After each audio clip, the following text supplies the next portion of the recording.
अस्सलाम वालेकुम प्यारे बच्चों।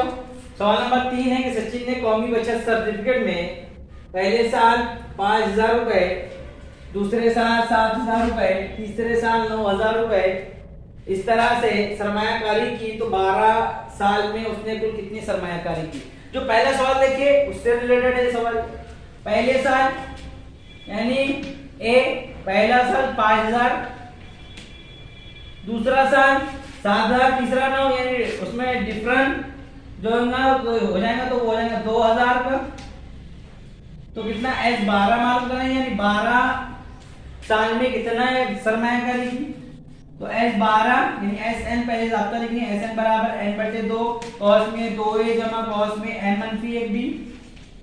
एस 12 जैसे कि वैसे यानी एन एन कितना है 12 बटे 2, 2a जैसे कि 2a a कितना है, a है 5,000 कॉस में n 12 मनफी 1, b कितना है 2,000।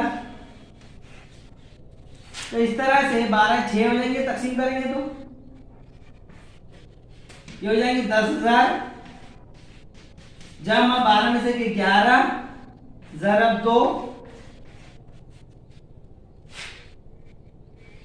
6 जैसे कि वैसे रहेंगे, 10,000 जैसे कि वैसे रहेंगे, 11 दूनी 22,000, 6 जैसे कि वैसे रहेंगे, ज़रब 10,000 22,000 32,000 हो जाएंगे। यानी एस 12 यानी 12 सालों में 3 सिफर के 3 सिफर, 6 दूनी 12 के 2 हासिल है 1, 6 दिया 18 और 19, यानी कि 1,92,000 रुपए पूरे साल भर में, यानी 12 सालों में 1,92,000 रुपए उन्होंने सरमायाकारी की। तो उम्मीद है प्यारे बच्चों आप अच्छी तरह समझ गए होंगे, घर पर इसकी अच्छी तरह से मशक कीजिए। खुदा हाफिज।